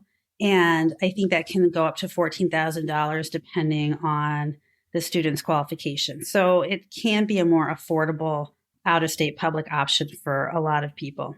Yeah, and I don't know if I don't think there's a cap on out-of-state students like you find with your Texases and your Californias and your Virginias and your North Carolinas, and Georgia Tech imposes a cap. Some schools have that cap and some schools don't. I've never heard of any cap. Have you? No, they don't have a cap. I mean, I'm sure that Indiana residents might have a little bit of preferential treatment in their admissions process, but I do think they welcome people from, other states. I mean, for instance, in Illinois, our in-state tuition is pretty expensive. So it doesn't really cost that much more to go to Indiana. And if they are better in a program that you like, or maybe you didn't get into the U of I Urbana-Champaign in the program that you wanted to, it's a really excellent option. It appeals to a lot of people. Now, another program that I've heard is really good, I personally haven't sent anybody there. I don't know if you know anything about it, is neuroscience. Any experience with that? I know that they have an excellent biology program, but I'm not super familiar with the neuroscience. I know that they do a good job with their pre-med students and getting them placed, but I haven't known anyone to do the neuroscience track, I don't think. Oh, I just thought of another student that I'm working with now, actually, that might even consider them as they're really at the top of their list and they're admitted, and that's the East Asian Studies. Oh, yeah. I know that's another really strong program. I guess that's probably not surprising given what you said before about international studies, but that program in particular is very strong. Yeah, the East Asian Studies program has a really excellent reputation as one of the best in the country as well. I mean, I think when I was on talking about the University of Chicago, they have an excellent program also, but they're always mentioned together in the conversation when you're talking about that area of study. And education, too. Yes. That's another. What can you tell us about their education program? It has an excellent reputation. It's rated as one of the best education programs in the country. They have great placement. And I've known a few people who've gone there in that program, and they've all been extremely pleased and done very well in the teaching profession. So in your area, it sounds like Indiana is more popular than Purdue, the other sort of really big. Is that more because of the majors they're strong in? Is it location? Is it what is your theory on? And obviously, you and I have talked about this before, so I knew I wasn't putting out something too risky there. Well, I think if you are really interested in like computer science and engineering, then Purdue tends to be something that people will apply to. But if that's not your specialty and you just kind of want more of a traditional collegiate experience, and I think Indiana University is more attractive. The campus is more attractive. It has more of a fun, but also intellectual reputation. And I think that just appeals to a lot of people. Now, one thing I've heard is that classes aren't that hard. I don't know. Have you heard anything about that? I mean, I'm not trying to say everything's like a piece of cake, but some of the students I know that I have worked with that like took lots of APs and did really, really well, sort of didn't necessarily find it that difficult. I don't know. Any thoughts on that? I don't know if I'm basing that off a huge sample size. So that might be rumor, not. Yeah, I haven't heard people complain that the classes are hard. No, when I talk to people about their experience at Indiana University, they don't usually talk about the classes, to be honest.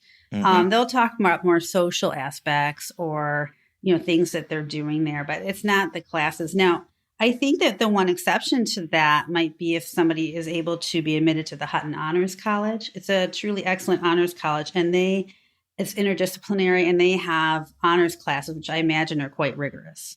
Yeah, that's what I tell everybody that's really looking for that challenge is get in the honors college, and you can find your tribe there if you're concerned. Right. So for some people that's perfectly fine, and they're good with that. They're good with easy classes. That goes in the plus category, right? Yeah, and I don't feel I have enough of a sample size to say it's easy, but I just have heard from it's probably under 10 people that have said that it's. I mean, most of the people have described it in a positive light, there's a good balance with the social life. You can do a lot of different things, and it's not too academically stressful. So it's been seen as a more it wasn't in a context of complaining. It was more in a context of liking that they could have really good work-life balance. Yes. And that seems to be the impression that I've gotten from students who've gone there. They are very active. They're doing a lot of things socially, but also with activities with clubs professionally, and they're balancing their classes. They don't seem stressed out. Mm-hmm. I think that could, you could probably interpret that as a good thing, that they're, enjoying their time there and they're learning, but they're not super stressed out about it. It's probably good. But maybe if you if you're the person who really craves that hard class situation, it's something really intellectually rigorous, then maybe, it might not be as a good a fit if you're not in the honors college. Yeah, and that's what honors colleges are for. So that's great that they offer that there. And I know that honors college is popular, and it seems like normally when students get in the honors college, they get I don't know if it's $4,000, but it seems like there's some extra merit money that I've seen them get. There's some extra merit money that comes from the honors college, and I think it's between $2,000 and $4,000.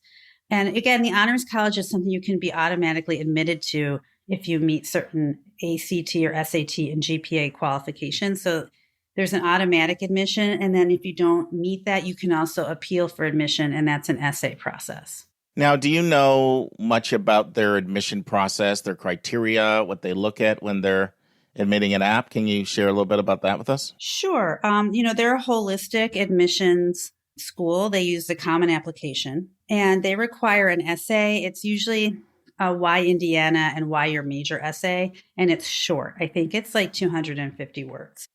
They have early action and regular decision, but they really recommend that you apply early action and by November 15th because the money that they give out for merit and financial aid goes on a first come, first served basis. And so if you apply later in the year, it could run out. The average GPA of the student that they admit is 3.7, and it's currently test optional, but test scores generally, the median ACT score is a 28. And for the SAT math, it's between 570 and 690. And for the verbal, it's 570 to 670. So it requires a good student, but not the valedictorian of the class with the perfect SAT scores to be admitted to Indiana University. Yeah, and I really want to underscore the 25th to 75th percentile ranges that you gave there. I think it was, 570 to 670 or something like this? Did I get that right? 570 to 670, yeah. Yeah, so I don't want people to think if you don't have a 28 ACT or you don't have a 3.7 GPA that you're not getting in. So that people all the time, they hear averages as cutoffs. So I sort of can't say that enough.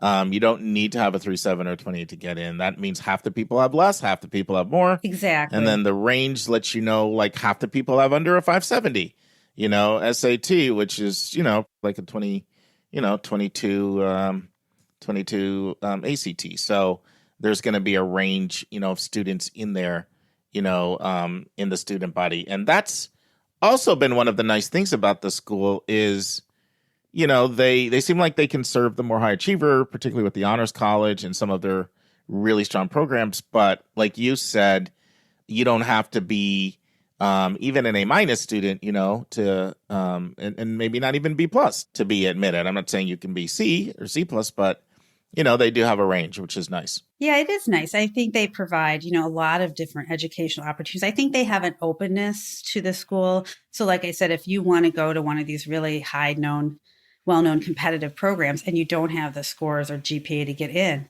you still have an avenue to get in at Indiana University. And I think that is really helpful and appealing for a lot of people, especially, like at the University of Illinois in their business school, you either get in the first year or you don't get in at all. And so that's not really fair to somebody who decides a little bit later in the game that business is their thing. They'll tell you, you've got to transfer someplace else and go to a different college. But at Indiana University, there's much more flexibility. And I think that's a real strength of the school. No, I love it when schools give you multiple ways of getting into programs, out of high school and then also in college, because sometimes students might have kicked in later in high school and maybe their grades are not as great as they should be. Or the other thing I see a lot of is they go to, especially for private school kids, they might go to a place that grades really tough and the college might not make an adjustment for that because they might say, look, we just can't figure out those 43,000 high schools. We don't have the resources to figure out whose grading's tough. So it is what it is. GPA is what it is. And some of those students are extremely capable. And when they get into college and they get a shot there, they can easily qualify by the college criteria. And so I'm really big on schools that allow you to prove yourself in high school. But if it doesn't quite work out, then you can prove yourself once you get here as well. Right. It gives people a lot of options. And I think, unlike some schools, like they are a holistic admit. So they will look at your context of your high school and, they will take your GPAs, whatever your high school says it is, but they also will look at it in the context of where you went. Whereas some other schools, like I can think like the University of Missouri, like the grades are the grades. They don't weight them. It doesn't matter where you went and that's it. And it's just a number and either you meet it or you don't. Now, what about either teacher recommendations or extracurriculars? Do any of those things factor in at all to their evaluation, or is it just the essay, grades, courses, and test scores? They do require one teacher recommendation. So they do look at that. And they also do look at extracurriculars there. Okay, so they really are being holistic. Yeah, they are holistic. I've been to a few, because they came to my daughter's high school a couple of times and would talk about what their admissions criteria were. And they really emphasize that they really do read the whole file and look at the whole person. And they were sitting up on a stage with University of Missouri rep and the University of Illinois rep. And the other two really couldn't say that with the same amount of confidence. All right. So all right. Now let's talk about sort of the social life because, it has a reputation for being a pretty big fraternity sorority school. Right. What are your thoughts on that? Do you think that's warranted? Is that fair? I mean, obviously some people love that, some people don't, but what are your thoughts on that? Yeah, well, 23% of men are in a fraternity and 20% of women are in a sorority. So that was lower than I thought it would be, given my sample size of the people who live on LaSalle Street, because every girl on LaSalle Street joins a sorority. And I was talking to Marcia, who lives across the street, and she was telling me about her sorority house and how they have a maid and a cook and someone who does their laundry. And so she just has to go to classes. And I'm thinking, and I asked her, do they let 50-year-old ladies into that thing? Because it sounded like heaven to me, just to go and have my laundry done. And the only thing that I have to do is learn stuff. It was like, she just said no. But nice try, Lisa. Yeah. But now some people have said that there's a big divide between the Greek system students and the students who aren't involved in it. But they also say that there's a lot you can do, even if you're not in the Greek system. I mean, that's pretty common. Greeks can that can become the social life for kids. And so if you're in it, you're in it. If you're not, you're not. And especially the bigger school. But what's important is it's not like if you're not in a part of that, you don't feel like you have a place to find your tribe. Exactly. They have a lot of, every organization that you can possibly think of at a university, they have, and they've probably put a lot of resources into it. So, in the media school, they had all kind of media fraternities. I know there's a business fraternity.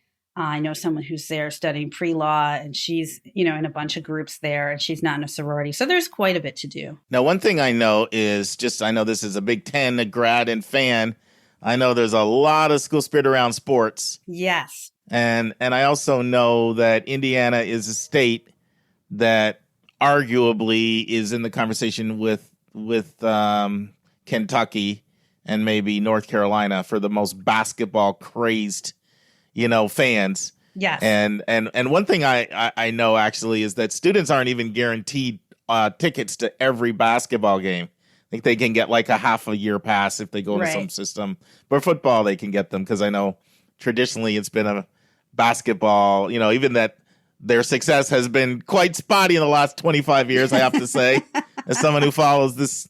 I follow my Michigan State sport, my basketball. But I know that environment is electric. When I'm watching a game, Assembly Hall, oh my goodness, that is one of the most crazed fans, as loud as it gets with decibels. So I know that can be a very, very important part of the college experience. I know for me, it was a really important part. That was like my social outlet. And I know they were really able to bring the heat with that. Yeah, no, they are a Division I Big Ten school, and their men's and women's basketball have really been top notch. But they're also known for things like wrestling, men's soccer, field hockey, water polo, volleyball, swimming, and diving. And their major rivals, like the school you mentioned earlier, is the Purdue Boilermakers. So yeah, those games are intense. Right. By the way, Purdue's won 9 in a row in basketball. Just have to get that in there. Oh, well, my brother went there, so I'm sure he's happy about that. Yeah. So this has been great. Lisa, any other things you want to share before we call it a day on IU that you haven't shared yet?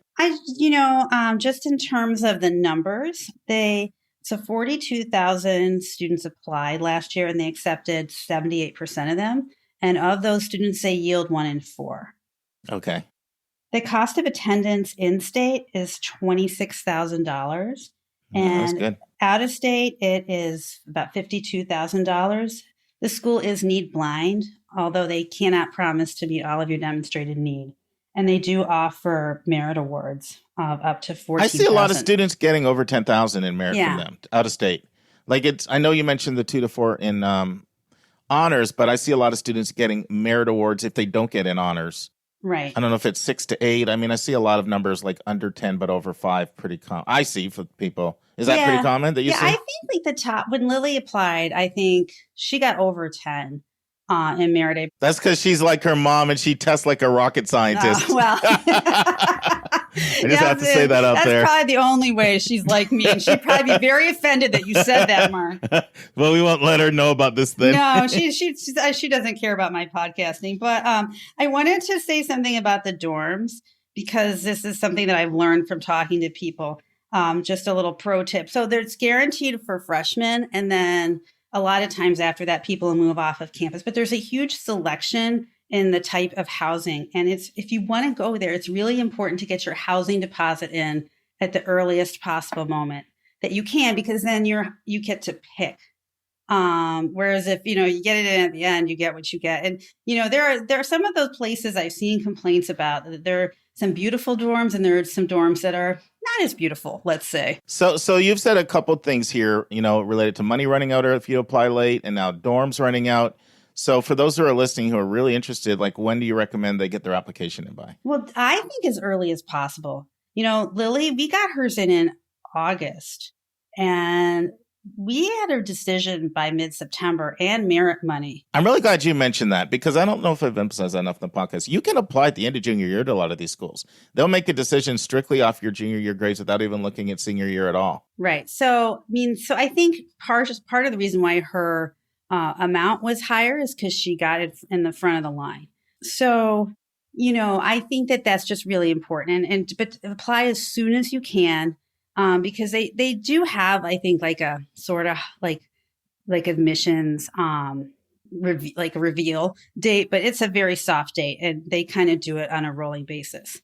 So you want to get that in as soon as you can if you're interested. Yeah. And it's also great if you can get an acceptance by September. That's good for your just mental health and all that, Well, I heard so many people in her class, they've I got into Indiana, I'm going to college. And then anything else that happens to them is gravy, right? If they get into Harvard or wherever, but they're happy because they have a place to go that they know they're going to like. And frankly, half of Vernon Hills is already there. So they know everyone. So it was a good feeling for those kids. So for those of you who didn't get that, Lisa lived in Vernon Hills Yeah, before right. her recent move to Chapel Hill, North Carolina, very recently. Yeah, I would say that, the one thing I would say about Indiana is it's a pretty white school. They, I think, are trying to get more people of color in the school. But for instance, Asian Americans, 6%, Latinx, 6%, Black, 5%, multiracial,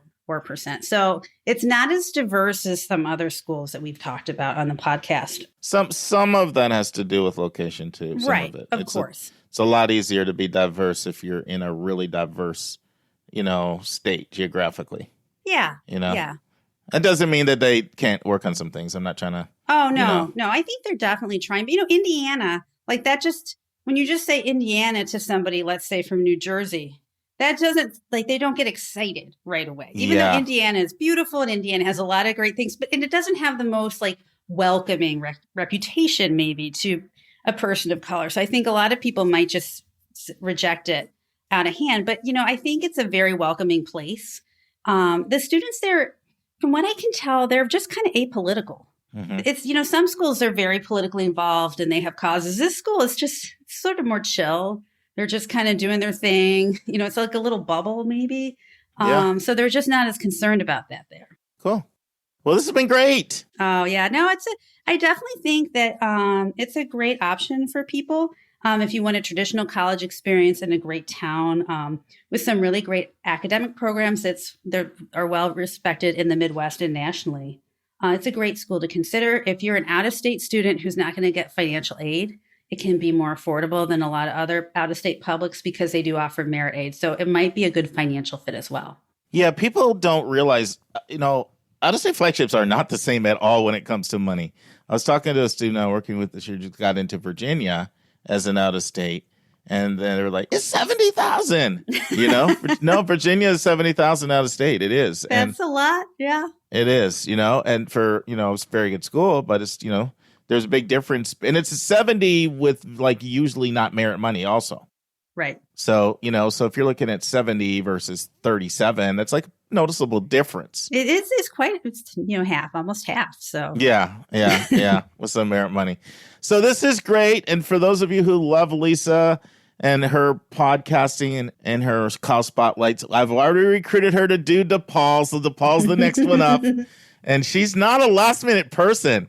I'll say, Lisa, can you do the spotlight, in the next 6 weeks? And she'll tell me I'm done my research 3 weeks ahead of time.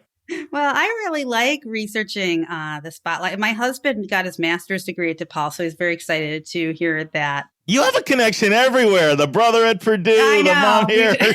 You really do. I'm trying to see if I can throw a Midwest. To the end, though. You are like Miss Midwest. Well, thank you very much, and we'll see you either on one of the segments or for your next spotlight coming up. Thanks, Lisa. This has been great. Thanks for having me. Awesome.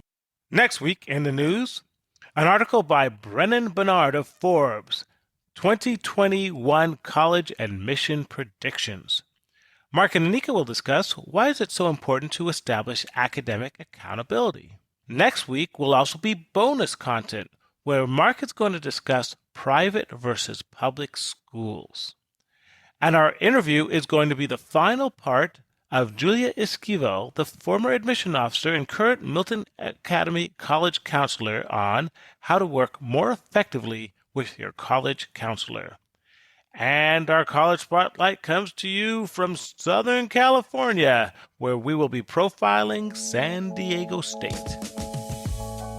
And that's our show. A big thank you to you, our listeners, for tuning in this week. If you find this podcast helpful, please subscribe so you get every episode as soon as it is released. If you are interested, there are a few ways you can really support our podcast. You can click the share button and send it to your friends and acquaintances. You can help us pay our staff and our expenses by donating on our website. You can write a review for us on your favorite podcast listening app. I am the producer of the Your College Bound Kid podcast. We have a fantastic team of 9 people. Shout out to our 3 co-hosts, Anika Madden, Dr. David Williams, and Dr. Lisa Ruff. Our sound engineer, who fixes all of our many errors, is Nemanja Montfitch. The amazing music you hear is from Victor Allen Weeks. Marketing designs are from Kimberly Blass. Our image editor is Talha Khan, and our webmaster is Dalianos Dimitri. If you want to have a college coaching session with me, just text me at 404-664-4340. If you have a question you want to ask, or a college you want Lisa or me to do a spotlight on, or if you have a recommended resource or an article you think we should share, just send it to questions@yourcollegeboundkid.com. By the way, check out our website where you'll find lots of content that is not on any podcast app. Our website is yourcollegeboundkid.com. We think of you as our listening family, and we look forward to meeting again with you, our family, next week.